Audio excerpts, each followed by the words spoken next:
تمہارا ڈیر یہ ہے کہ تم علینا کے کمرے میں جا کر چھپ جاؤ گے اور پوری رات وہیں رہو گے۔ قاسم اپنے سب کزنز کے ساتھ ٹروتھ اور ڈیئر کھیل رہا تھا جب اسے یہ ڈیئر ملی۔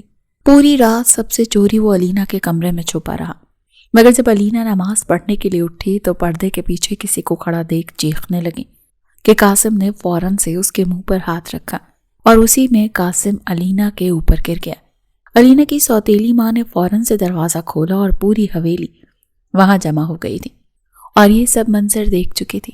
علینا کی سوتیلی ماں نے اس کے منہ پر زوردار تھپڑ مارا۔ اگر یہی سب کرنا تھا تو پہلے بتا دیتی، ہمیں سوارا سے تمہارا نکاح پڑھوا دیتے۔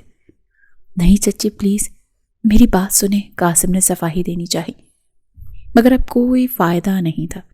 اگلے دن فوراً دونوں کا نکاح پڑھوا دیا گیا، مگر علینا اسی رات گھر چھوڑ کر جا چکی تھی کیونکہ وہ قاسم سے سخت نفرت کرتی تھی۔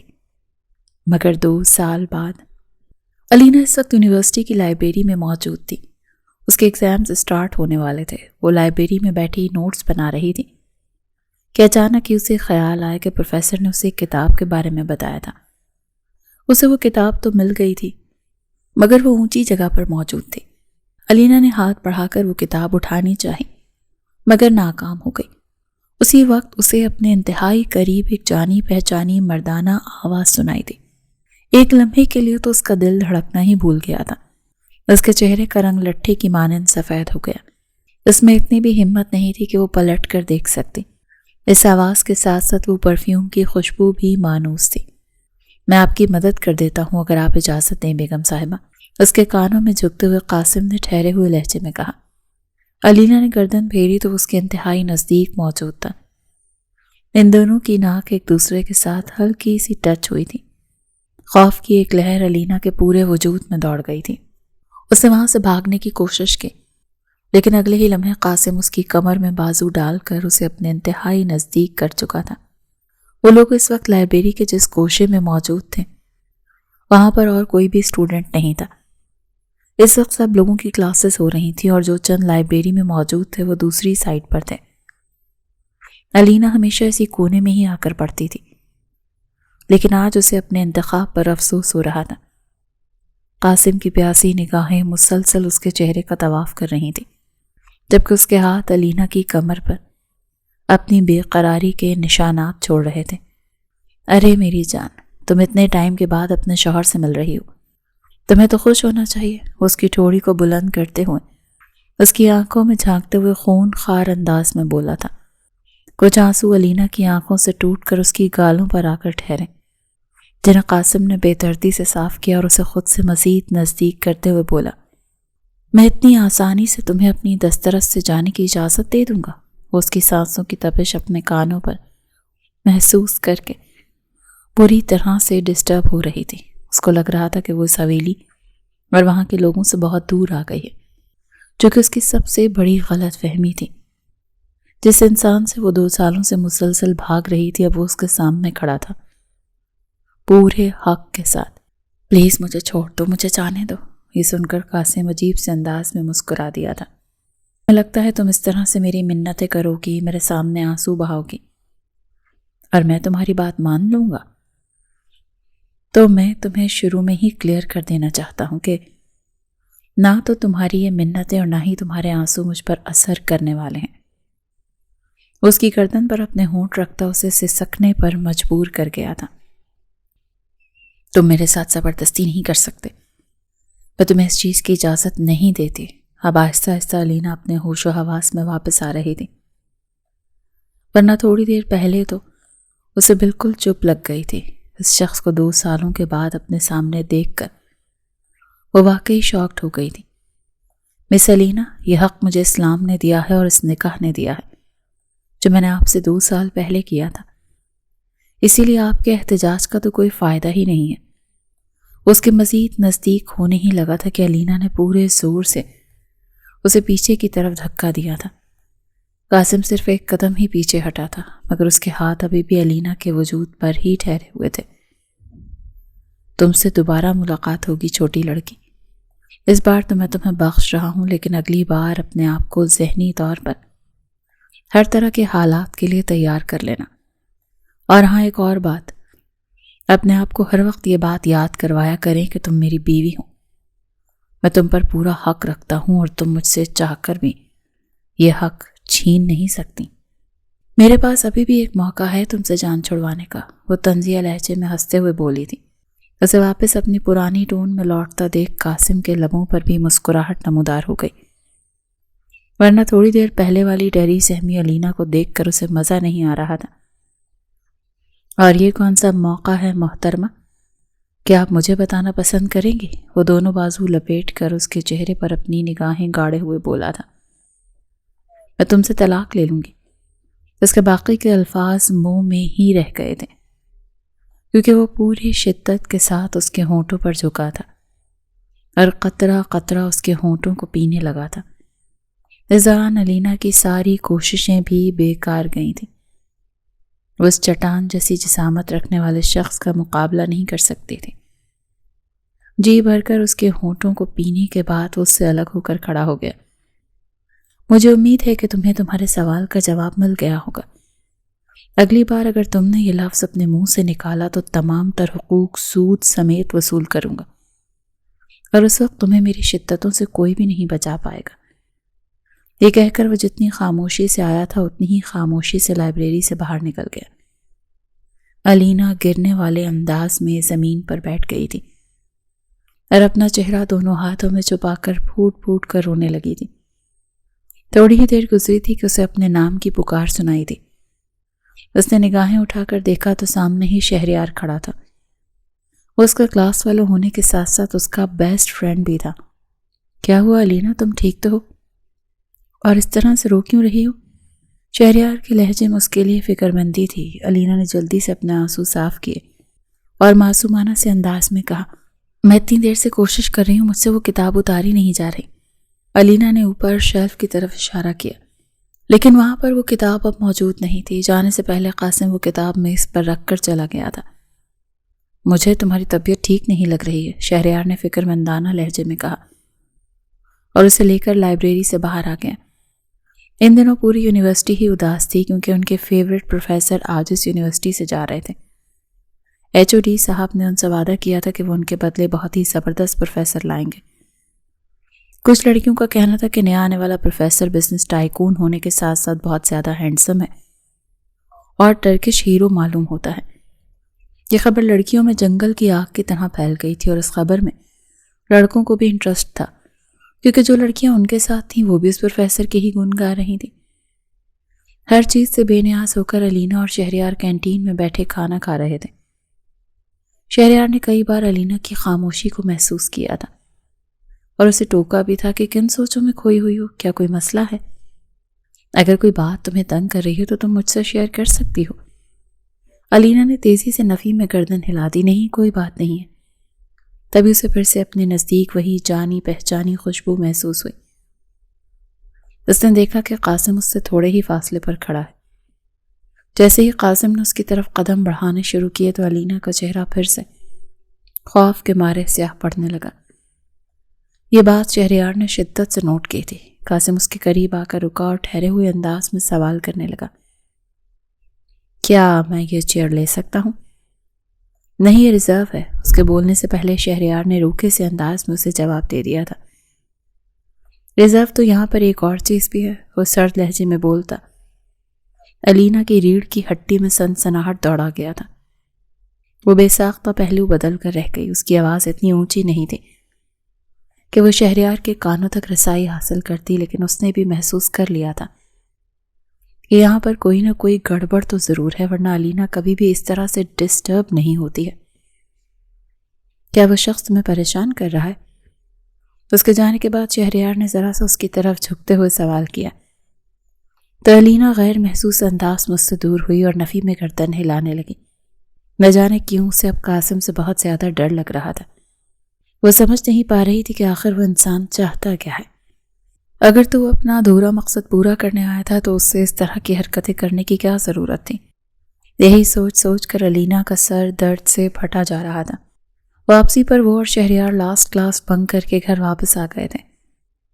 آج رات ان کے بنگلے میں ایک بہت بڑی پارٹی رکھی گئی تھی، اور یہ پارٹی شہریار کے بابا کے نیو بزنس ڈیل کے فائنلائزیشن کی خوشی میں رکھی گئی تھی۔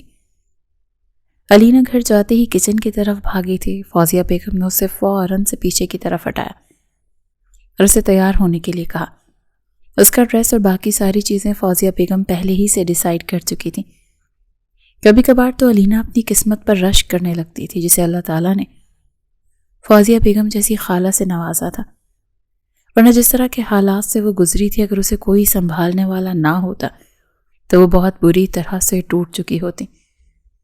کوئی فائدہ نہیں ہوگا یہ سب کچھ کرنے کا، شکل تو تمہاری ویسی کی ویسی ہی رہے گی۔ علینا پارلر میں جانے کے لیے تیار ہو رہی تھی جب شہریار دناتا ہوا اس کے کمرے میں داخل ہوا۔ یہ بات تم نے اس وقت کرنی چاہیے تھی نا، جب تم نے خود سیلون کا بائیکاٹ کیا ہو۔ خود تو چھوٹی سی ڈیٹ پر بھی سیلون کی طرف بھاگتے ہو۔ میں تو پھر اتنے بڑے ایونٹ کے لیے پارلر جا رہی ہوں۔ او ہیلو میڈم، وہ ساری پاسٹ کی باتیں تھیں۔ میں سدھر گیا ہوں۔ میں تو اسی دن ہی سدھر گیا جب تم میری زندگی میں داخل ہوئی۔ اس نے آخری بات دبی ہوئی آواز میں کہی۔ اس کا لہجہ بھاری اور پرکشش تھا۔ علینا کے دل کی ایک بیٹ مس ہوئی تھی، مگر اس نے کوئی بھی تاثر پیش نہیں کیا اور اس کی بات کو مکمل طور پر اگنور کر دیا۔ خیر تم مجھے بتاؤ کہ آج کل تمہاری زندگی میں کیا چل رہا ہے؟ شہریار نے موضوع بدلتے ہوئے اسے سنجیدگی سے سوال کیا تھا۔ کچھ بھی نہیں چل رہا، وہ کاندھے اچکاتے ہوئے لاپرواہ انداز میں بولی۔ مس علینا، تم ساری دنیا سے جھوٹ بول سکتی ہو، لیکن تم مجھ سے جھوٹ نہیں بول سکتی۔ اسی وجہ سے مجھے صاف صاف بتاؤ۔ میں دیکھ رہا ہوں صبح سے ہی تم بہت زیادہ ڈسٹرب ہو۔ چلو شاباش، اچھے بچوں کی طرح مجھے بتانا شروع کرو۔ یہ کہہ کر وہ باقاعدہ طور پر اس کے بیڈ پر ٹیک لگا کر بیٹھ گیا تھا۔ پہلے تو تم اٹھو اور مجھے پارلر ڈراپ کر کے آؤ، میں بہت زیادہ لیٹ ہو رہی ہوں۔ علینا نے جلدی جلدی میں اپنی چیزیں اٹھاتے ہوئے اسے حکم صادر کیا تھا۔ شہریار کسی کی بھی بات نہیں مانتا تھا سوائے علینا کے۔ اگر وہ بہت زیادہ تھکا ہوا بھی ہوتا تب بھی علینا سے اپنے ساتھ کسی جگہ پر چلنے کے لیے کہتی تو اس کے حکم کو بجا لاتا تھا۔ اسی وجہ سے شہریار کی باقی فیمیل کزنز اور دوسرے لوگ بھی علینا سے بہت زیادہ جیلس ہوتے تھے۔ بعد میں تو وہ اس سے چڑھتے بھی تھے اور اسے ماضی کے حوالے سے بھی تانے دیتے تھے، لیکن تب بھی شہریار سیسا پلائی دیوار بن کر ان کے سامنے کھڑا ہو جاتا تھا۔ ابھی بھی علینا اسے اٹھنے کے لیے کہہ رہی تھی، جبکہ وہ اطمینان سے لیٹا بیڈ سے اٹھنے والی علینا کی خوشبو کو اپنے اندر اتار رہا تھا۔ اس لڑکی پر حد سے زیادہ مرتا تھا اور اس کے لیے ہر حد سے گزر جانے پر تیار تھا۔ وہ دونوں آپس میں نوک جھوک کر رہے تھے جب علینا کے موبائل پر میسج آیا۔ اسے لگا تھا کہ اس کے دوست کا ٹیکسٹ ہے، کیونکہ وہ بھی اسے پارلر میں ہی جا رہی تھی، لیکن جب اس نے میسج اوپن کیا تو وہ ایک ان نون نمبر تھا جو علینا کے موبائل میں سیو نہیں تھا۔ دوبارہ اگر کسی نامحرم کو میری غیر موجودگی میں اپنے کمرے میں اپنے نزدیک آنے کی اجازت دی تو مجھ سے برا اور کوئی نہیں ہوگا۔ اس بار تمہیں زبان سے سمجھا رہا ہوں، لیکن تم جانتی ہو کہ دوسری بار میرا سمجھانے کا اپنا ایک الگ ہی انداز ہوگا جو تمہیں تو کسی بھی صورت پسند نہیں آئے گا۔ یہ ایک کافی لمبا تفصیلی میسج تھا۔ وہ میسج پڑھ کر ہی اندازہ لگا چکی تھی کہ یہ نمبر کس کا ہے، مگر اسے یہ سوچ سوچ کر خوف محسوس ہو رہا تھا کہ آخر قاسم کو کیسے پتا کہ شہریار اس کے کمرے میں موجود ہے؟ کیا قاسم نے اس کے کمرے میں کیمرے لگائے ہوئے ہیں؟ یہ سوچ کر ہی وہ بری طرح سے پریشان ہو گئی تھی۔ شہریار اس کے چہرے کے اتار چڑھاؤ کو محسوس کر رہا تھا۔ کیا ہوا ہے تمہیں؟ اتنی پریشان کیوں ہو گئی ہو؟ اور دکھاؤ مجھے کس کا ٹیکسٹ ہے۔ علینا نے فوراً سے موبائل اپنے پیچھے چھپا لیا، اور یہ اس نے پہلی بار ایسا کیا تھا، ورنہ تو اس کا موبائل ادھر ادھر پڑا بھی ہوتا تب بھی اسے کوئی ٹینشن نہیں ہوتی تھی۔ شہریار کو تو اب واقعی یقین ہونے لگا تھا کہ اس کی زندگی میں کچھ نہ کچھ گڑبڑ چل رہی ہے۔ وہ ہلکا سا اس کے چہرے پر جھکتے ہوئے بولا، دیکھو علینا، تمہارے لیے بہتر یہی ہوگا کہ تم خود ہی مجھے سب کچھ سچ سچ بتا دو، ورنہ اگر میں نے خود پتہ لگوایا تو میں ڈیڈ سے تمہاری شکایت بھی لگاؤں گا۔ اگر کچھ بھی غلط ہوا تو میں تمہیں بتا دوں گی، وہ باقاعدہ طور پر کانپتے ہوئے بولی تھی۔ شہریار اپنے لب بھینچ کر رہ گیا۔ وہ جانتا تھا کہ یہ لڑکی بہت ضدی ہے اور وہ کچھ بھی کر لے یہ لڑکی اپنی ضد سے نہیں ہٹے گی۔ چلو میں تمہیں پارلر ڈراپ کر دیتا ہوں، میں باہر گاڑی میں تمہارا ویٹ کر رہا ہوں، جلدی سے آ جاؤ۔ شہریار نے علینا کو شہر کے سب سے بڑے پارلر کے سامنے ڈراپ کیا تھا۔ شام کا وقت تھا اور رات کا اندھیرا آہستہ آہستہ پھیل رہا تھا۔ جیسے ہی الینا پارلر کے اندر داخل ہونے لگی، ایک بچہ بھاگتا ہوا اس کے پاس آیا اور اس کا ہاتھ پکڑ کر زور زور سے جھنجھوڑتے ہوئے بولا، باجی میری مدد کرو، خدا کا واسطہ باجی، میری دادی کی طبیعت بہت زیادہ خراب ہے۔ میری دادی زندگی اور موت کی جنگ لڑ رہی ہیں، وہ وہاں پر بے ہوش ہو گئی ہیں۔ بچے کی آنکھوں میں آنسو دیکھ کر الینا کا دل موم ہو گیا تھا۔ وہ جلدی سے اس کے ساتھ بھاگتے ہوئے پارلر کی پچھلی سائڈ پر گئی، مگر وہاں پر کوئی بھی نہیں تھا۔ بچہ بھی دوسری طرف بھاگ گیا تھا۔ اس سے پہلے کہ الینا کو کچھ سمجھ میں آتا کہ اس کے ساتھ کیا ہوا ہے، کسی نے اس کا بازو پکڑ کر اسے اپنی جانب کھینچ لیا۔ الینا زور سے قاسم کے سینے کے ساتھ جا کر لگی تھی۔ مسز قاسم، کیسی ہیں آپ؟ اس کے کانوں میں آہستگی سے سرگوشی کرتے ہوئے بولا۔ الینا نے اسے دور ہٹانے کی کوشش کی، مگر قاسم نے اس کی ہر کوشش ناکام بنا دی تھی۔ میں آپ سے پوچھ رہا ہوں، مجھے پہلے سوال کا جواب دیجیے۔ مجھے سخت زہر لگتے ہیں وہ لوگ جو میرے سوالوں کو نظر انداز کرتے ہیں۔ آپ کا سوال اتنا وردی نہیں ہے جہاں تک مجھے لگتا ہے مسٹر قاسم۔ میں اس کا جواب دینا ضروری نہیں سمجھتی۔ اس کی آنکھوں میں جھانکتے ہوئے ہمت کر کے بولی۔ گھر واپس آنے کے بعد اس نے اس بارے میں بہت زیادہ سوچا تھا اور آخر کار وہ اس نتیجے پر پہنچی تھی کہ قاسم جیسے شخص سے ڈرنا نہیں چاہیے۔ اسے بس اس انسان سے دوری اختیار کرنی چاہیے، کیونکہ ابھی وہ شہر کے بزنس ٹائکون صفدر صاحب کے گھر میں پناہ گزین تھی اور اس کے سر پر ان کا ہاتھ موجود تھا، تو ٹینشن کا تو سوال ہی پیدا نہیں ہوتا۔ قاسم اس کی اس قدر ہمت دیکھ کر زیر لب مسکرا دیا تھا۔ تم جب اس طرح سے جنگلی بلی بن کر مجھ سے لڑائی کرتی ہو نا، تو مجھے تم پر بے تحاشا پیار آتا ہے۔ اس کے گالوں پر اپنی انگلیوں کو پھیرتے ہوئے بولا تھا۔ اس کا دوسرا ہاتھ الینا کی دھڑکنوں کے اوپر جا کر ٹھہر گیا تھا۔ میں یہاں پر تمہارے ساتھ ایسی کوئی بھی حرکت نہیں کرنا چاہتا ہوں۔ میں اس میں واقعی میں انٹرسٹڈ نہیں ہوں، اور میں بار بار اس طرح کی جگہوں میں تمہارے ساتھ غربت کے لمحات بھی شیئر نہیں کرنا چاہتا۔ میں چاہتا ہوں کہ یہ سب کچھ ہم اپنے بیڈ روم میں کریں، لیکن تم مجھے مجبور کر دیتی ہو۔ ہر بار ہی مجھے تمہیں یہ احساس دلانے کے لیے تمہارے قریب آنا پڑتا ہے کہ تمہارے اوپر صرف اور صرف میرا حق ہے۔ اس کا لہجہ جنونی ہو گیا تھا اور اس کی آواز میں ایک دم سے اونچی ہو گئی تھی۔ وہ الینا کی کمر کو مضبوطی سے اپنے ہاتھوں میں پکڑتے ہوئے اس کے کانوں میں جھک کر اسے سسکنے پر مجبور کر رہا تھا۔ اچانک ہی قاسم کا موبائل بجا اور وہ ہوش کی دنیا میں آیا۔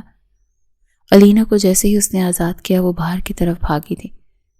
قاسم بس اس کی پشت کو دیکھ کر رہ گیا۔ اسے مضبوطی سے اپنے لب بھینچ لیے۔ وہ لڑکی اس کی مجرم ہونے کے ساتھ ساتھ اس کی بہت بڑی محسن بھی تھی۔ بیوٹیشن نے الینا کے حوالے ایک ڈریس کیا اور اسے بتایا کہ سر نے آرڈر دیا ہے کہ آپ کو آج یہ ڈریس پہننا ہے۔ اس نے ایک نوٹ بھی الینا کے حوالے کیا، آج تمہیں اس ڈریس میں دیکھ کر مجھے بہت خوشی ہوگی، اور اگر تم نے یہ ڈریس نہ پہنا تو تمہیں اس کی چھوٹی سی سزا بھی ملے گی۔ یہ ڈریس پہنتی ہے میری جوتی، میری مرضی میں جو مرضی پہنو، یہ ہوتا کون ہے مجھ پر اپنا حکم چلانے والا؟ اس نے غصے سے اس ڈریس کو زمین پر پھینک دیا۔ بیوٹیشن نے مضبوطی سے اپنے لب بھینچ لیے۔ مجھے لگتا ہے آپ کے شوہر یہ آپ کے لیے بہت پیار سے لائے تھے۔ آپ کو ایسے نہیں کرنا چاہیے، تمہیں میری ماں بننے کی ضرورت نہیں ہے۔ اپنے کام سے کام رکھو ورنہ اس پارلر کے آنر سے تمہاری شکایت لگا دوں گی۔ I am really sorry madam. Beautician بھی فوراً سے لائن پر آ گئی اور اس کا میک اپ کرنے لگی۔ تیار ہونے کے بعد جب اس نے اپنے آپ کو شیشے میں دیکھا تو بے ساختہ مسکرا دی۔ وہ واقعی میں بہت حسین لگ رہی تھی، آسمان سے اتری ہوئی پری معلوم ہو رہی تھی۔ واپسی پر اسے شہریار ہی نے لینے آنا تھا۔ اس نے خدا کا لاکھ لاکھ شکر ادا کیا کہ دوبارہ قاسم کا اس سے ٹاکرا نہیں ہوا، ورنہ اس شخص کا سامنا کرنے کی ہمت نہیں رکھتی تھی۔ اسے قاسم کی انگلیوں کی سرسراہٹ ابھی بھی اپنے پورے وجود پر محسوس ہو رہی تھی۔ غیر ارادی طور پر محسوس ہو رہا تھا جیسے کوئی اسے دیکھ رہا ہے۔ اس نے نگاہیں اٹھائیں تو تھوڑے فاصلے پر قاسم اپنی گاڑی کے ساتھ ٹیک لگائے کھڑا اسے کھا جانے والی نظروں سے دیکھ رہا تھا۔ الینا نے غیر ارادی طور پر اپنا دوپٹہ درست کرنا شروع کیا۔ شہریار کی نظریں بھی قاسم پر ہی جمی ہوئی تھیں۔ اس کا دماغ غصے سے گھومنے لگا تھا۔ مجھے بتاؤ اس انسان کے ساتھ تمہارا کیا چل رہا ہے اور یہ کیوں ہر جگہ پر تمہارا پیچھا کرتا ہے؟ تم کس شخص کی بات کر رہے ہو؟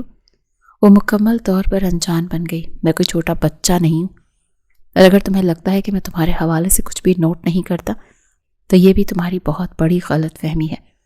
مجھے بتاؤ کہ وہ شخص کون ہے اور آخر تم سے کیا چاہتا ہے؟ اگر تم نہیں بتا رہی تو میں خود اسی سے جا کر پوچھ لیتا ہوں۔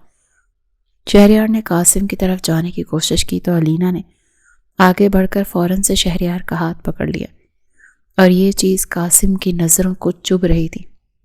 اس نے جو پلان بنایا تھا وہ اس کو خراب نہیں کرنا چاہتا تھا، لیکن اب اسے یہ سب کچھ بھی برداشت نہیں ہو رہا تھا۔ علینا نے ہاتھ پکڑ کر فوراً ہی چھوڑ دیا۔ تم پلیز چل کر گاڑی میں جا کر بیٹھو، میں اس شخص کو جانتی بھی نہیں ہوں، تمہیں میری وجہ سے کسی بھی شخص کے ساتھ منہ ماری کرنے کی ضرورت نہیں ہے۔ جلدی کرو، تمہارے ڈیڈ انتظار کر رہے ہوں گے۔ شہریار نہ چاہتے ہوئے بھی گاڑی کی طرف بڑھ گیا تھا۔ شہریار لاپرواہ اور ابالی قسم کا شخص تھا۔ بزنس میں تو اسے دور دور تک کوئی انٹرسٹ ہی نہیں تھا۔ اسے آرٹسٹ بننے کا بہت زیادہ شوق تھا، لیکن اس کے بابا نے اس کے اس شوق کو بری طرح سے کچل دیا اور اس کا ایڈمیشن بزنس ایڈمنسٹریشن میں کروا دیا۔ وہ یونیورسٹی میں بھی صرف اور صرف علینا کی وجہ سے جاتا تھا، اور پاس بھی اس کے نوٹس پڑھ کر ہی ہوتا تھا۔ باقی کا سارا ٹائم تو کار ریسنگ میں یا پھر آرٹ گیلری میں گزر جاتا تھا۔ اس کے ڈیڈ اسے کئی بار کہہ چکے تھے کہ بزنس میں انٹرسٹ لینا شروع کر دو، لیکن وہ بھی اپنے نام کا ایک ہی تھا۔ آج بھی وہ یہ میٹنگ صرف اور صرف علینا کی وجہ سے ہی اٹینڈ کر رہا تھا، ورنہ اس کا اپنے دوستوں کے ساتھ باہر گھومنے کا پلان تھا۔ وہ دونوں مین ہال میں انٹر ہوئے تو سب لوگوں کی نظریں ان پر اٹھی تھیں۔ علینا ان نظروں سے تھوڑی سی خائف ہو رہی تھی اور بار بار اپنے کپڑے درست کر رہی تھی۔ تمہارے کپڑوں میں کوئی مسئلہ نہیں، لوگوں کی نظروں میں مسئلہ ہے۔ میں نے ڈیڈ کو کہا بھی تھا کہ لڑکیوں اور لڑکوں کا انتظام الگ سے کروائیں، لیکن یہ بھی نا۔ وہ سخت جھنجھلایا ہوا نظر آ رہا تھا۔ علینا اس کے اس انداز پر بے ساختہ پھیکے سے انداز میں مسکرا دی تھی۔ یہ ایک بزنس پارٹی ہے اور یہاں پر ایسا ہی ہوتا ہے، وہ اسے سمجھاتے ہوئے بولی، حالانکہ وہ جانتی تھی کہ شہریار اس سے بھی زیادہ ماڈرن ہے، لیکن علینا کے معاملے میں وہ بہت زیادہ کنزرویٹو بن جاتا تھا۔ ابھی وہ اس کے اوپر اٹھتی ہوئی دوسرے مردوں کی نظریں برداشت نہیں کر پا رہا تھا۔ جب ڈیڈ نے اسے کسی کام کے سلسلے میں باہر بھیج دیا، پارٹی اپنے جوبن پر تھی اور ہر تھوڑی دیر کے بعد علینا کے پاس کوئی نہ کوئی شخص آتا اور اس کے ساتھ فری ہونے کی کوشش کرتا۔ علینا اسے صاف الفاظ میں سمجھا دیتی کہ وہ اس طرح کی چیزوں میں انٹرسٹڈ نہیں ہے۔ اب تو اسے ویسے بھی عادت ہو گئی تھی۔ اسے اچھی طرح سے یاد تھا کہ پہلی بار جب گھر میں پارٹی ہوئی تھی تب وہ بہت زیادہ گھبرا گئی تھی۔ اسے فوزیہ بیگم نے سمجھایا تھا کہ تمہیں کسی سے بھی ڈرنے کی یا اریٹیٹ ہونے کی ضرورت نہیں ہے۔ پارٹی کے درمیان اچانک سے بھگدڑ مچ گئی۔ کوئی خاص مہمان آ رہا تھا۔ یہ وہی شخص تھا جس کی وجہ سے یہ پارٹی رکھی گئی تھی۔ علینا ابھی تک مخصوص جگہ پر ہی منہ بنا کر بیٹھی ہوئی تھی۔ اس کا کسی کے ساتھ بھی انٹریکشن کرنے کا کوئی موڈ نہیں ہو رہا تھا، اور شہریار بھی وہاں سے چلا گیا تھا۔ اچانک اس کی نظر ہال میں داخل ہونے والے مہمان کی طرف اٹھی تو نگاہیں پلٹنا بھول گئیں۔ یہ کوئی اور شخص نہیں بلکہ اس کا شوہر قاسم تھا۔ اب تو اسے صحیح معنوں میں اس چیز کا احساس ہو گیا تھا کہ وہ کبھی بھی اس سے دور نہیں جا سکتی۔ وہ جتنا اس سے دور بھاگنے کی کوشش کرتی تھی وہ شخص اتنا ہی اس کے قریب آتا تھا۔ پہلے وہ اسے لائبریری میں ملا، پھر اس نے پارلر میں علینا تک رسائی حاصل کی اور اب اس کے گھر میں انٹر ہو گیا تھا۔ پارٹی میں جتنی بھی لڑکیاں آئی ہوئی تھیں وہ ساری قاسم کے گرد جھمگٹا بنا کر کھڑی تھیں اور ہر کوئی اس سے بات کرنے کی کوشش کر رہا تھا، لیکن قاسم سب کو مکمل طور پر اگنور کر رہا تھا۔ اس کی نظریں تو صرف اور صرف ایک عورت پر جمی ہوئی تھیں جو اس کی بیوی تھی۔ علینا سے زیادہ دیر تک وہاں پر ٹھہرا نہیں گیا۔ وہ اپنے کمرے میں جانے ہی لگی تھی کہ صفدر صاحب نے اسے پکارا اور وہیں پر ہی رکنے کا اشارہ کیا۔ علینا نے خوف سے تھوک نکلا تھا۔ تم نے مجھ سے یہ بات کیوں چھپائی کہ تمہارا نکاح ہو چکا ہے؟ نہ ہی تمہاری فوزیہ خالہ نے مجھے کچھ بتایا۔ وہ اپنے الفاظ کو چباتے ہوئے خون خار لہجے میں بولتے علینا کو بری طرح سے ڈرا چکے تھے۔ وہ انکل، میں آپ کو بتانا چاہتی تھی، مگر میں اس رشتے کو، میں تم سے بعد میں اس بارے میں بات کروں گا۔ فی الحال تم یہاں پر آ کر کھڑی ہو جاؤ، ابھی میں نے بہت ہی امپورٹنٹ اناؤنسمنٹ کرنی ہے، اور اس اناؤنسمنٹ میں تمہارا ہونا ضروری ہے۔ میرے بیٹے کو تلاش کرنا بند کر دو، وہ یہاں پر نہیں ہے۔ علینا کی نظریں پھر سے آس پاس بھٹکنے لگی تھی جب صفدر صاحب نے اسے ٹوکتے ہوئے بہت کچھ باور کروا دیا۔ وہ بس خاموشی سے ان کے چہرے کو دیکھ کر رہ گئی تھی۔ صفدر صاحب نے سب لوگوں کے سامنے ہال میں اپنی اور قاسم شاہ کی ڈیل کی اناؤنسمنٹ کی تھی۔ اس کے ساتھ ساتھ انہوں نے سب کو قاسم اور علینا کے نکاح کے بارے میں بھی بتا دیا تھا۔ صرف یہی نہیں بلکہ انہوں نے سب لوگوں کو یہ بات بھی بتائی تھی کہ 2 ہفتوں کے بعد ہی وہ علینا کی رخصتی کر دیں گے۔ ہال میں لڑکیوں والی سائڈ پر ایک دم ہی سانپ سونگ گیا۔ شہریار کی وہ کزن جو کہ پہلی ہی نظر میں قاسم کی دیوانی ہو گئی تھی، وہ تو علینا کو کھا جانے والی نظروں سے دیکھ رہی تھی۔ اس کا بس نہیں چل رہا تھا وہ آگے بڑھ کر علینا کا منہ ہی نوچ ڈالے، جو ہر خوبصورت شخص کو اپنی طرف متوجہ کر لیتی تھی، لیکن علینا کو یوں محسوس ہو رہا تھا جیسے اس کی دنیا ہی اجڑ گئی ہو۔ اس نے شکایتی نظروں سے فوزیہ بیگم کی طرف دیکھا تو انہوں نے بے ساختہ علینا سے نگاہیں چرا لیں۔ وہ اس معاملے میں کچھ بھی نہیں کر سکتی تھی، نہ ہی ان میں اپنے شوہر کے خلاف جانے کا حوصلہ تھا۔ میٹنگ کے اینڈ پر قاسم نے صفدر صاحب سے اجازت لی کہ وہ علینا کو اپنے ساتھ لے کر جانا چاہتا ہے اور دادی جان سے اس کی ملاقات کروانا چاہتا ہے۔ علینا نے صاف انکار کر دیا، لیکن کوئی فائدہ نہیں ہوا۔ صفدر صاحب نے اجازت دے دی اور قاسم اس کا ہاتھ پکڑ کر اسے اپنے ساتھ کھینچتا باہر کی طرف لے گیا۔ فوزیہ بیگم نے صفدر صاحب کو کچھ کہنے کی کوشش کی تو انہوں نے لبوں پر انگلی رکھ کر انہیں چپ ہونے کا اشارہ کیا اور دو ٹوک انداز میں کہا کہ یہ ہمارا نہیں بلکہ ان دونوں کا معاملہ ہے۔ وہ میاں بیوی ہیں اور ان کے آپس میں جتنے بھی جھگڑے ہیں انہیں حل کر لینے دو۔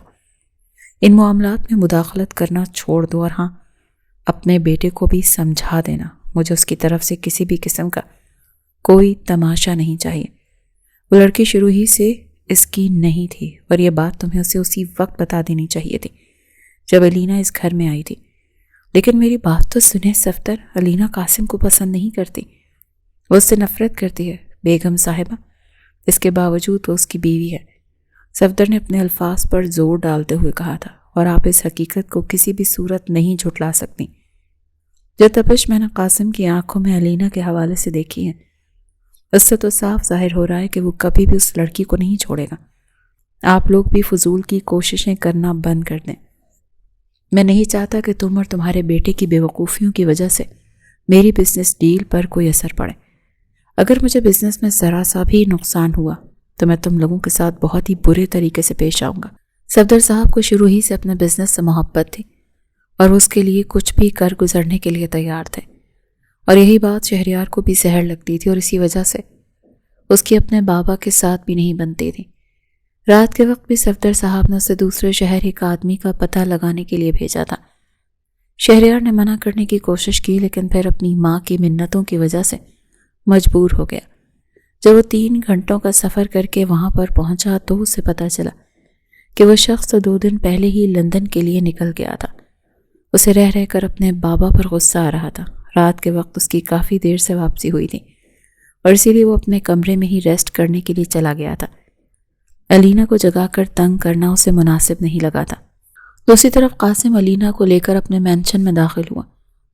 بہت بڑا بنگلہ تھا۔ ایک لمحے کے لیے تو علینا کی آنکھیں کھلی کی کھلی رہ گئیں۔ پھر اسے یاد آیا کہ قاسم کو بچپن سے ہی بڑے بڑے مینشن بنانے کا بہت زیادہ شوق تھا۔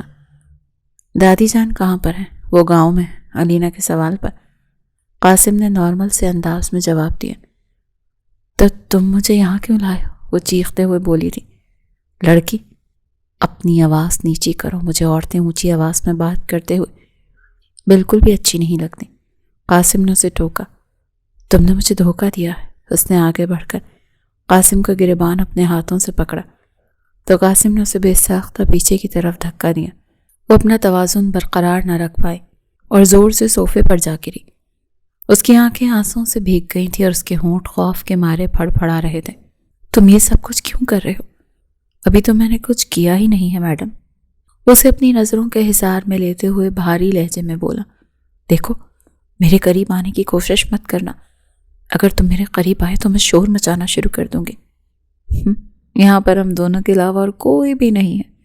تمہاری آوازیں دیواروں کے ساتھ ٹکرا کر واپس آ جائیں گی۔ تمہاری کوشش کا کوئی فائدہ نہیں ہوگا، الٹا تمہارے گلے میں خراشیں پڑ جائیں گی۔ وہ اس کی گردن پر اپنی انگلیاں پھیرتے ہوئے بولا۔ اس کا ایک ہاتھ علینا کے سینے کے اوپر موجود تھا۔ جیسے اس نے علینا کی دھڑکنوں کو پکڑا تو وہ سسکتے ہوئے پیچھے کی طرف ہٹنے لگی۔ مجھ سے دور ہو جاؤ۔ اس کی سانسیں پھول گئی تھی اور اس کی حالت اور غیر ہونے لگی تھی۔ اپنی قربت میں علینا کا یہ حال دیکھ کر وہ رکنے کے بجائے مزید بہکتا چلا گیا۔ وہ صوفے پر ہی علینا کے اوپر سایہ بن کر لیٹ گیا تھا۔ اس کی نظریں علینا کی گردن پر موجود دل پر جمی ہوئی تھی۔ اس نے جب اس دل پر اپنے ہونٹ رکھے تو علینا نے غیر ارادی طور پر اس کے بالوں کو اپنے ہاتھوں میں جکڑ لیا تھا۔ قاسم نے بہت آہستگی کے ساتھ اپنے بال اس کے ہاتھوں سے آزاد کروائے اور اس کی آنکھوں پر لب رکھے تھے۔ پلیز مجھ سے دور ہو جاؤ، مجھے تمہارے ساتھ کوئی تعلق نہیں بنانا، مجھے تم سے شدید نفرت ہے۔ تم سوچ بھی نہیں سکتے ہو کہ تم مجھے کتنے زہر لگتے ہو۔ وہ ایک بار پھر سے اپنے منہ سے زہر اگلنے لگی تھی۔ قاسم خود کو غصہ کرنے سے روک رہا تھا، لیکن وہ لڑکی بار بار اسے مجبور کر رہی تھی۔ جب اس نے قاسم کو پھر سے پیچھے کی طرف دھکا دینے کی کوشش کی تو قاسم اٹھ کر بیٹھ گیا۔ اس نے علینا کو بھی اٹھا کر اپنی گود میں بٹھا لیا تھا۔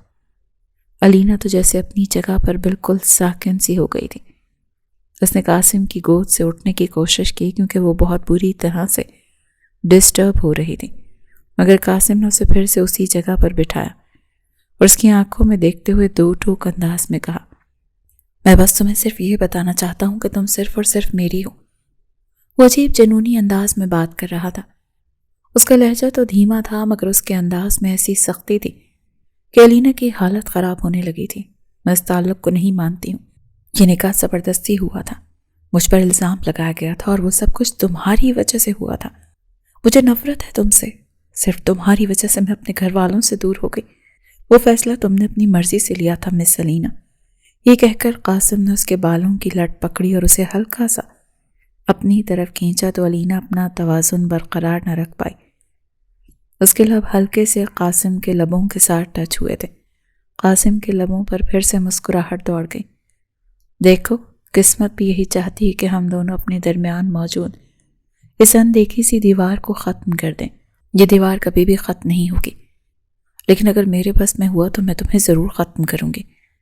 وہ چیختے ہوئے بولی تھی، لیکن قاسم اس کی دھڑکنوں کو چھیڑتا ایک بار پھر اس کی چیخوں کو دبا چکا تھا۔ مجھے پتہ چل گیا ہے میڈم صاحبہ کہ اب تمہیں کیسے کنٹرول کرنا ہے۔ بہکے ہوئے انداز میں بول کر قاسم نے اس کے سر کے پیچھے اپنا ایک ہاتھ رکھ کر اسے اپنے نزدیک کیا اور اس کے لبوں کے اوپر سختی سے اپنے لب جما لیے۔ اس دوران علینا اسے خود سے دور دھکیل رہی تھی، لیکن قاسم اسے ایک لمحے کے لیے بھی خود سے الگ کرنے کے لیے تیار نہیں تھا۔ جب علینا کی سانسیں اٹکنے لگیں تو اس نے قاسم کے سینے پر زور زور سے ناخن مارنا شروع کر دیے تھے، تو قاسم کو بالآخر اس پر ترس آ گیا، تو اسے اس کے لبوں کو آزاد کرتا ہوا اس کے ماتھے کے ساتھ اپنا ماتھا ٹکا کر گہرے گہرے سانس لینے لگا تھا۔ تم سوچ بھی نہیں سکتی ہو کہ تم نے مجھے کتنا پاگل کر دیا ہے، اس کی کمر پر ہاتھ پھیرتے ہوئے بولا، جبکہ علینا کی آنکھوں میں ابھی بھی آنسو ٹھہرے ہوئے تھے۔ وہ ابھی بھی احتجاج کر رہی تھی۔ میں جانتی ہوں تم یہ سب کچھ صرف اور صرف بدلہ لینے کے لیے کر رہے ہو، کیونکہ میں تمہیں چھوڑ کر بھاگ گئی تھی، جس سے تمہاری انا کو ٹھیس پہنچی، اور اب تم اپنی ایگو کو سیٹسفائی کرنے کے لیے میرے پاس آ رہے ہو تاکہ میرا استعمال کر کے مجھے چھوڑ سکو۔ لیکن مسٹر قاسم، میں تمہیں کبھی بھی یہ سب نہیں کرنے دوں گی۔ واو علینا، تمہاری کہانی بنانے والی عادت ابھی بھی نہیں گئی۔ ابھی بھی تم بہت ہی اچھی اور زبردست کہانیاں بنا لیتی ہو، مگر کیا ہے نا کہ جیسا تم سوچ رہی ہو نا ایسا کچھ بھی نہیں ہے، اور جو تم نے کیا تھا اس کی سزا ایک رات نہیں بلکہ پوری زندگی ہے۔ میں صرف ایک رات کے لیے تمہیں اپنے پاس قید نہیں رکھوں گا، بلکہ تمہیں ساری زندگی اپنے نام کے ساتھ جوڑ کر رکھوں گا، اور ہر رات ہی تمہیں تمہاری غلطی کی سزا دوں گا۔ اگر تو اس دوران تم میرے ساتھ کوآپریٹ کرو گی اور خاموشی سے اچھے بچوں کی طرح میری بات مانو گی تو ہو سکتا ہے کہ میں بھی تم پر تھوڑا سا رحم کر دوں، لیکن اگر تم نے کسی بھی قسم کی چالاکی کرنے کی یا یہاں سے بھاگنے کی کوشش کی تو میں تمہاری سانسیں تم پر تنگ کر دوں گا۔ وہ ایک ایک لفظ کو چبا رہا تھا۔ علینا جانتی تھی کہ وہ جو کچھ کہتا ہے وہ کر لینے کی صلاحیت رکھتا ہے۔ وہ اس سے مقابلہ نہیں کر سکتی تھی اور نہ ہی اس سے دور بھاگ سکتی تھی، لیکن وہ اس کے ساتھ بھی نہیں رہنا چاہتی تھی۔ اپنی باتیں مکمل کر کے قاسم نے ایک بار پھر سے اس کی شرٹ کی زپ کو کھولنے کی کوشش کی تو علینا نے اپنے ہاتھ مضبوطی سے اس کے ہاتھوں کے اوپر جما دی اور نفی میں گردن ہلانے لگی۔ پلیز ایسا مت کرو، ٹھیک ہے، میں کوئی اور طریقہ استعمال کر کے دیکھ لیتا ہوں۔ یہ کہہ کر قاسم نے شرارتی انداز میں نیچے کی طرف سے قمیض اٹھانے کی کوشش کی تھی تو علینا کا چہرہ شرم اور غصے کی وجہ سے لال ہو رہا تھا، اور قاسم کو یہ منظر دیکھ کر بہت خوشی محسوس ہو رہی تھی۔ اسے تو بچپن ہی سے علینا کا پھولا ہوا چہرہ اچھا لگتا تھا۔ علینا نے پھر سے اس کی کوشش کو ناکام بنا دیا تو وہ چند لمحوں تک اسے دیکھتا رہا اور پھر فیصلہ کن انداز میں بولا، ٹھیک ہے، اب میں ایسی کوئی بھی حرکت نہیں کروں گا۔ یہ کہہ کر اس نے اپنا ہاتھ علینا کی قمیض کے اندر ڈالا اور اس کی دھڑکنوں کو اپنے ایک ہاتھ سے پکڑا۔ تم ابھی بھی پہلے کی طرح کمزور ہی ہو، تھوڑا سا کھایا پیا کرو اور میرا بھی خیال کیا کرو۔ یہ کہہ کر وہ اسے پھر سے صوفے کے اوپر لٹا چکا تھا جبکہ علینا اس کی اس حرکت پر بن پانی کی مچھلی کی طرح تڑپنے لگی تھی۔ وہ اس شخص سے نہیں جیت سکتی تھی، اس کا اسے آئیڈیا ہو گیا تھا، مگر وہ ہارنا بھی نہیں چاہتی تھی۔ پلیز ایسا مت کرو۔ علینا کو محسوس ہوا کہ اب وہ مکمل طور پر اس پر حاوی ہونے کی کوشش کر رہا ہے، تو وہ تڑپتے ہوئے بولی، صرف ایک شرط پر۔ دوسری طرف سے قاسم نے شرط رکھ دی تھی، میں تمہاری ہر طرح کی شرط ماننے کو تیار ہوں، لیکن پلیز مجھ سے دور رہو۔ اگر تم چاہتی ہو کہ میں تمہارے نزدیک نہ آؤں اور تم پر یہ زبردستی اپنا حق مسلط نہ کروں تو تمہیں یہاں اسی حویلی میں میرے ساتھ رہنا ہوگا۔ اپنی خالہ اور اس کے بچوں کو بھول جاؤ، جو تمہارا سو کالڈ کزن ہے۔ تم اس کے ساتھ بھی کوئی رابطہ نہیں رکھو گی۔ اگر مجھے پتہ چلا کہ تم نے اس سے بات کرنے کی بھی کوشش کی ہے تو مجھ سے برا کوئی بھی نہیں ہوگا۔ علینا نے تیزی سے نفی میں گردن ہلائی، اگر تم انکار کرو گی تب بھی تمہیں یہی سب کچھ کرنا ہوگا اور اس کے ساتھ ساتھ تم میرے حقوق بھی ادا کرو گی۔ لیکن اگر تم خاموشی سے میری بات مان لیتی ہو اور پیار سے یہاں پر رہنے کا فیصلہ کرتی ہو تو میں اپنے حقوق لینے والے پروسیس کو کچھ عرصے کے لیے ڈیلے کر دوں گا۔ یہ کہہ کر اس نے پھر سے علینا کی دھڑکنوں کو ہلکا سا دبایا تھا تو وہ تڑپتے ہوئے بولی تھی، ٹھیک ہے، مجھے تمہاری باتیں منظور ہیں۔ اس نے فیصلہ کر لیا تھا کہ وہ آج رات ہی یہاں سے بھاگ جائے گی اور کورٹ میں جا کر اس کے خلاف خلا کا مقدمہ دائر کر کے اس سے ہمیشہ کے لیے جان چھڑوا لے گی۔ لیکن جب آدھی رات کے وقت اس نے حویلی سے فرار ہونے کی کوشش کی تو دروازے پر چوکیدار کے بجائے اپنے شوہر کو کھڑا پا کر اس کی رنگت اڑ گئی تھی۔ تم تو ابھی تھوڑی دیر پہلے کمرے میں موجود تھے نا؟ اس نے کانپتے ہوئے لہجے میں سوال کیا۔ ہاں، اور تم نے یہاں تک آنے میں کافی دیر لگا دی۔ میں ایک چھوٹے اور شارٹ کٹ راستے سے یہاں پر آیا ہوں تاکہ تمہارا استقبال کر سکوں۔ وہ طنزیہ لہجے میں بولتا اس وقت علینا کو بہت زہر لگ رہا تھا۔ اگر تو تمہیں لگتا ہے کہ مجھے تمہارے دماغ میں چلنے والی خرافات کے بارے میں پتہ نہیں چلے گا تو اس خیال کو کھروچ کر اپنے دماغ سے صاف کر لو۔ یہی تمہارے اور تمہارے سو کالڈ کزن کے لیے اچھا ہوگا، ورنہ میں اس کی ایسی جگہ پر اسے بند کروں گا کہ مرتے دم تک سورج کا منہ بھی نہیں دیکھ پائے گا اور نہ ہی اپنے گھر والوں سے مل پائے گا۔ تم ایک بہت ہی ظالم انسان ہو قاسم، اسی وجہ سے ہی مجھے تم زہر لگتے ہو۔ تم مجھے زہر لگتے ہو، اللہ کرے کہ تم مر جاؤ، وہ چیختے ہوئے بولی تھی۔ یہ سن کر قاسم پھیکے سے انداز میں مسکرایا تھا۔ اللہ کرے تمہاری دعا قبول ہو جائے، کیونکہ صرف ایک ہی صورت ہے جب میں تم سے دور ہوں گا، ورنہ موت کے علاوہ کوئی بھی چیز تمہیں مجھ سے جدا نہیں کر سکتی۔ چلو اب شاباش، اندر چلو، یہاں پر کافی سردی ہے، بیمار ہو جاؤ گی۔ وہ اس کے کاندھے پر اپنا ہاتھ رکھتے ہوئے پیار بھرے انداز میں بولا تو علینا نے غصے سے اس کا ہاتھ جھٹک دیا تھا۔ قاسم نے اگلے ہی پل اسے اپنے بازوں میں اٹھا لیا اور کچھ بھی کہے بغیر کمرے کی طرف قدم بڑھانے لگا۔ علینا اس کے سینے پر زور زور سے مکے مار رہی تھی اور اس کے ساتھ مسلسل آنسو بہا رہی تھی، مگر قاسم پتھر دل بنا ہوا تھا۔ نہ تو وہ اس کے آنسوؤں کو اپنے دل پر لے رہا تھا، نہ ہی وہ اس کے مکوں کا جواب دے رہا تھا۔ علینا کو بہت احتیاط کے ساتھ اس نے بیڈ پر لٹایا اور اس کے ماتھے پر بوسہ دے کر اس کا کمبل درست کرنے لگا۔ اگر تو تمہیں لگتا ہے کہ تم یہ نوٹنکی کر کے میرا دل جیت سکتے ہو تو مسٹر قاسم شاہ، تم بھی یہ خیال اپنے دماغ سے نکال دو، وہ چلاتے ہوئے بولی تھی۔ میری کاپی کرنا بند کر دو کاپی کیٹ، ورنہ اس کی بھی فیس دینی ہوگی۔ وہ اسے مصنوعی غصے سے گھورتا ہوا فریش ہونے کے لیے واش روم میں چلا گیا۔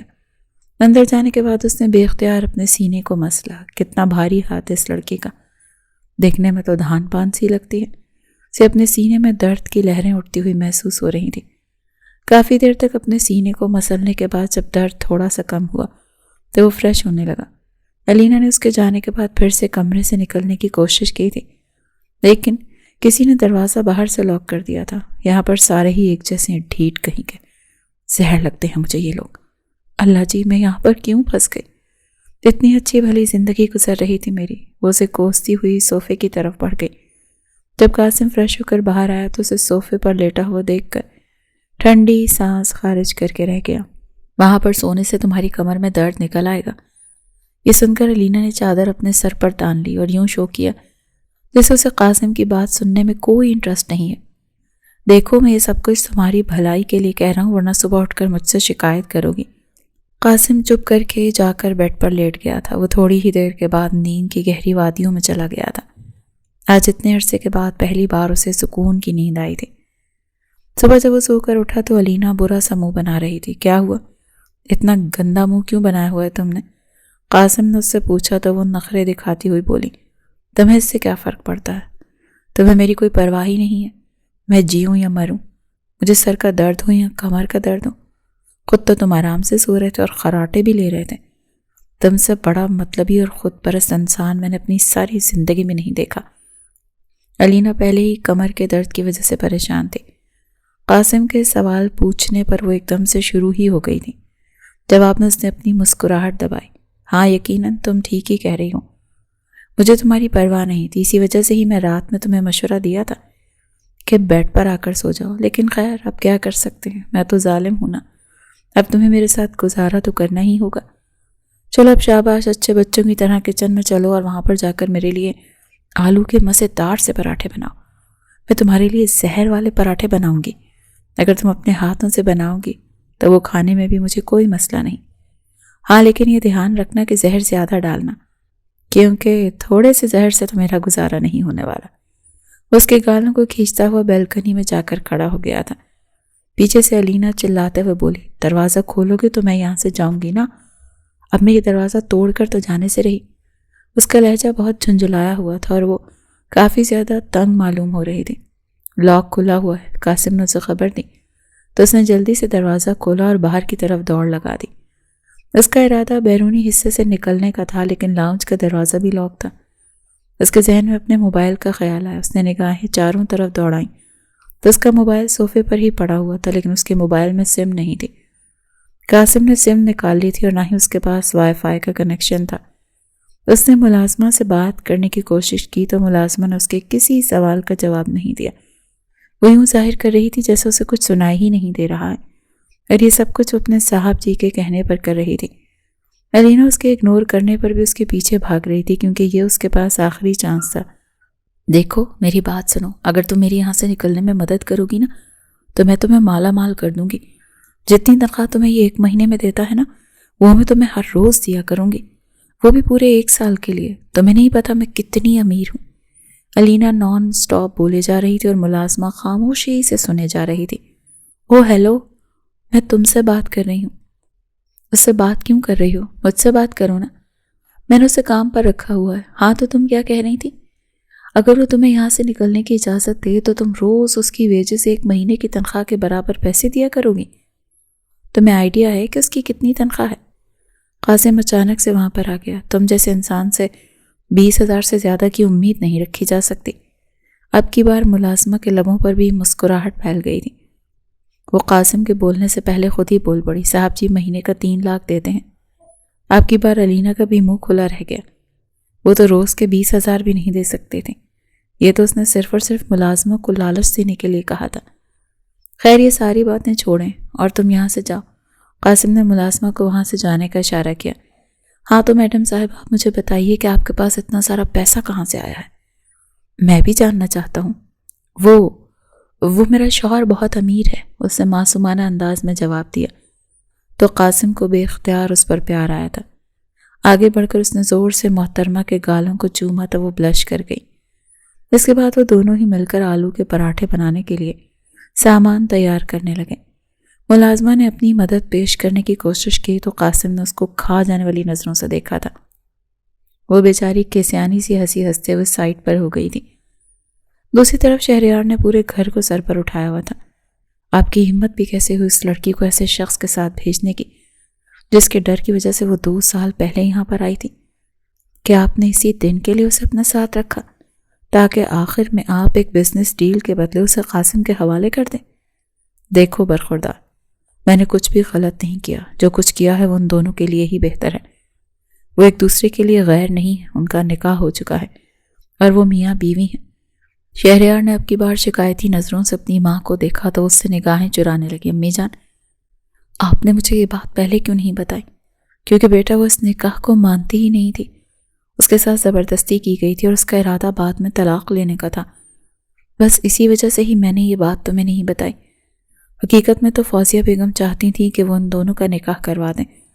انہیں علینا بے تحاشا پسند تھی۔ بچپن میں بھی ایک بار انہوں نے اپنی بہن سے اس رشتے کی بات کی تھی تو آمنہ بیگم نے فوراً سے اجازت دے دی تھی۔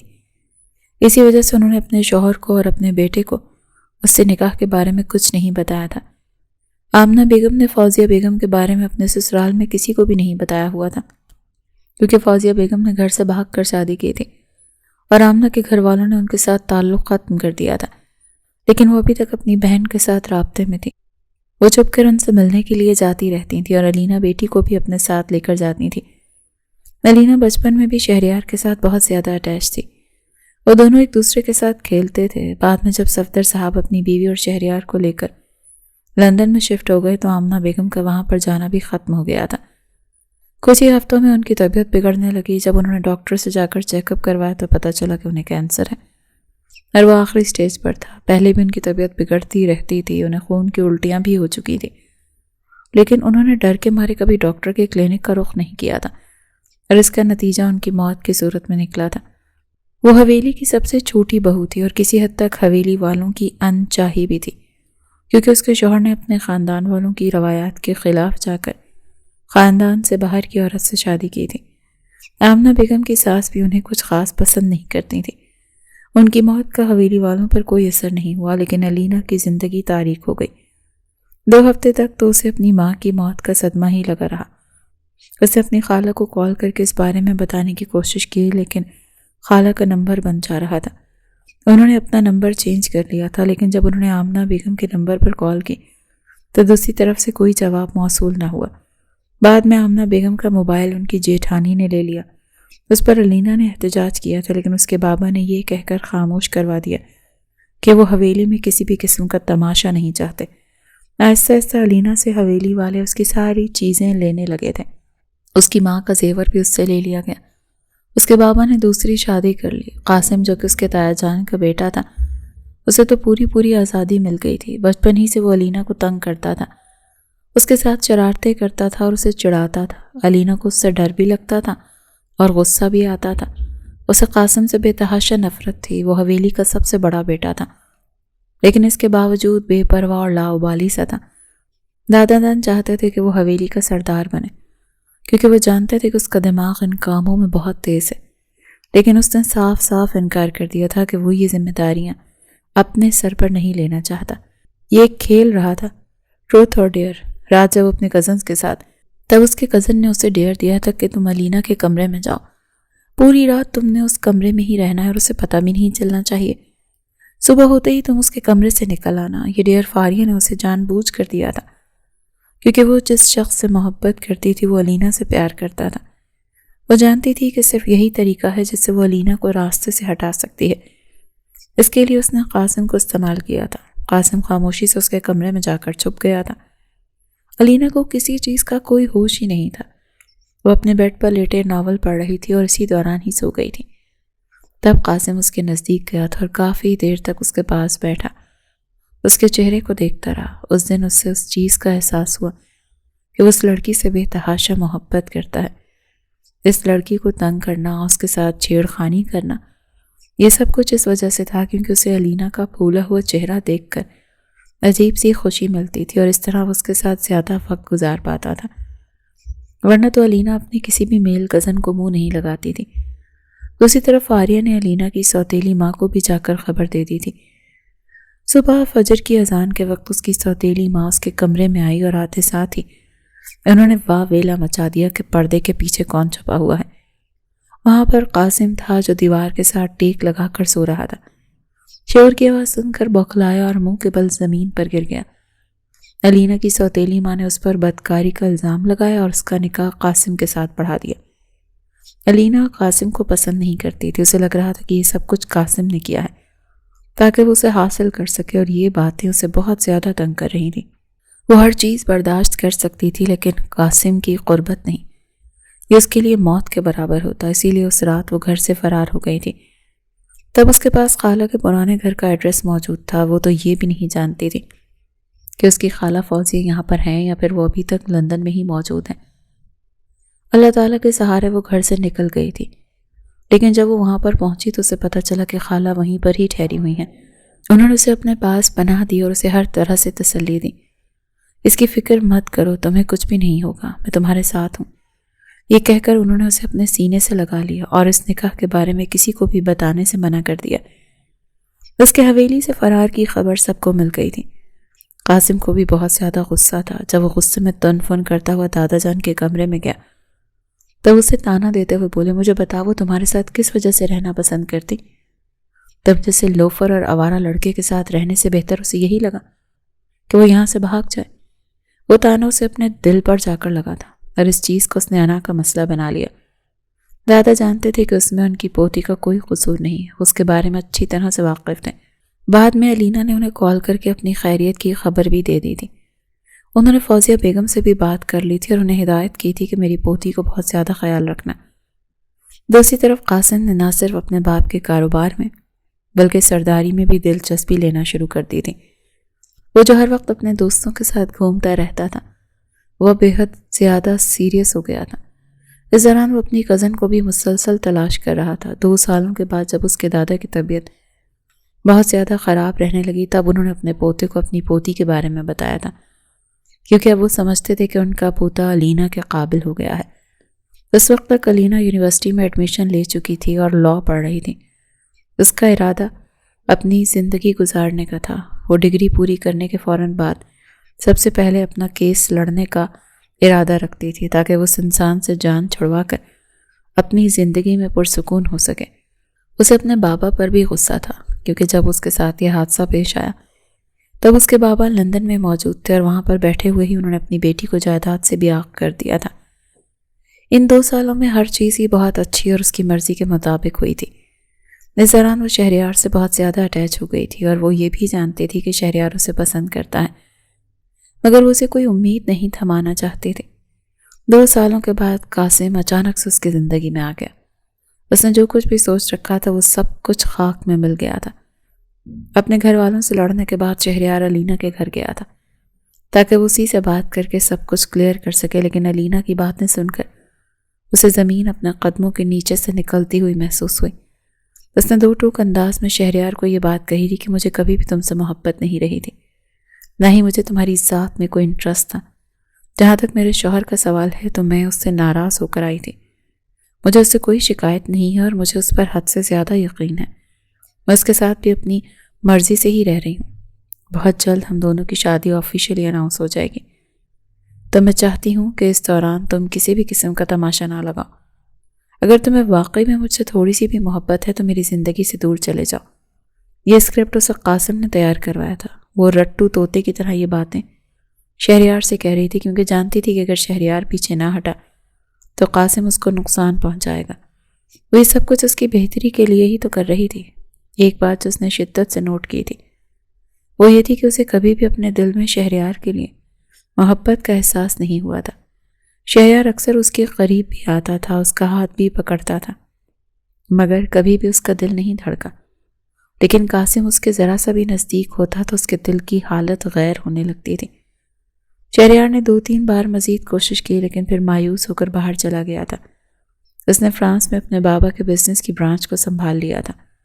اس نے اپنے بابا سے ڈیل کی تھی کہ میں صرف ایک صورت میں آپ کے بزنس کو سنبھالوں گا، مجھ سے وعدہ کریں کہ آپ قاسم کے ساتھ کی ہوئی ڈیل کو توڑ دیں گے. قاسم کو یہ سن کر خوشی ہوئی تھی. جتنا بھی نقصان ہوا اس نے وہ سارا اپنے سر پر لیا تھا کیونکہ اس کے بدلے اس کے رقیب سے جان چھوٹ رہی تھی. دوسری طرف محترمہ علینا کا حد سے زیادہ خیال رکھتا تھا. اس کی چھوٹی چھوٹی باتوں کو اپنے ذہن میں رکھتا تھا. اس کی ہر خواہش کو منہ سے نکلنے سے پہلے پوری کر دیا کرتا تھا. اس نے ایک ٹائم رکھا ہوا تھا. اس مخصوص ٹائم پر علینا روز اس کے ساتھ آ کر 2 گھنٹے کے لیے بیٹھتی تھی، اس سے باتیں کرتی تھی. اگر وہ ذرا سا بھی دیر میں ملتی یا اس سے پیچھے ہوتی تو اس کی سزا اسے ایک کس کی صورت میں ملتی تھی. ساتھ ساتھ وہ قاسم پر یقین کرنے لگی تھی، اور پھر ہمت کر کے وہ قاسم کے ساتھ حویلی واپس گئی۔ اپنی سوتیلی ماں کی حالت کو دیکھ کر اس کے قدموں کے نیچے سے زمین نکل گئی۔ اس کی سوتیلی ماں کو فالج کا اٹیک ہوا تھا، اور اب تو ان کی سگی بیٹیاں بھی ان کے قریب نہیں جاتی تھیں کیونکہ انہیں اپنی ماں سے بو آتی تھی۔ جب ان کے پاس گئی تو سعدیہ بیگم اسے دیکھ کر چھوٹے بچوں کی طرح پھوٹ پھوٹ کر رونے لگی تھی۔ انہوں نے ہاتھ جوڑ کر اس سے معافی مانگی تھی۔ اس کی جو کزن فاریہ سعدیہ بیگم کے ساتھ ملی ہوئی تھی، اس کی بھی طلاق ہو گئی تھی۔ اس نے بھی علینا سے ہاتھ جوڑ کر معذرت کی تھی۔ اس دن علینا پر یہ راز آشکار ہوا تھا کہ اس معاملے میں قاسم کا کوئی قصور نہیں تھا، ساری غلطی ان دونوں کی تھی۔ رات کے وقت جب وہ اپنے کمرے میں آئی تو قاسم بیڈ پر لیٹا اسی کا انتظار کر رہا تھا۔ قاسم نے اس کے لیے اپنی سائٹ پر جگہ بنائی تو وہ انکار کرنے کے بجائے خاموشی سے اس جگہ پر جا کر لیٹ گئی۔ اس نے اپنا سر قاسم کے سینے پہ رکھ دیا۔ میں صرف اور صرف ایک شرط پر تم پر یقین کروں گی، اگر تم مجھ سے وعدہ کرو کہ میرے ساتھ کبھی بھی دھوکہ نہیں کرو گے۔ میں مر سکتا ہوں لیکن تمہارے ساتھ دھوکہ نہیں کر سکتا۔ تم ابھی بھی کسی سے بھی پوچھ سکتی ہو۔ ان 2 سالوں میں نے صرف تمہیں سوچا، تم سے محبت کی، اور وعدہ کرتا ہوں کہ ساری زندگی صرف تم سے ہی محبت کرتا رہوں گا، تمہارا مان رکھوں گا اور تمہارے ساتھ وفادار رہوں گا۔ بدلے میں تم سے صرف اور صرف تمہاری وفاداری چاہتا ہوں۔ کیا تم مجھے اس قابل سمجھتی ہو کہ اپنی لائلٹی دے سکو؟ جواب میں وہ معصوم سے انداز میں مسکرا رہی تھی۔ قاسم نے اسے اپنی باہوں میں بھر لیا تھا۔ اسے یقین تھا کہ اب ایک بہت ہی خوبصورت اور پرسکون زندگی ان دونوں کی منتظر ہے۔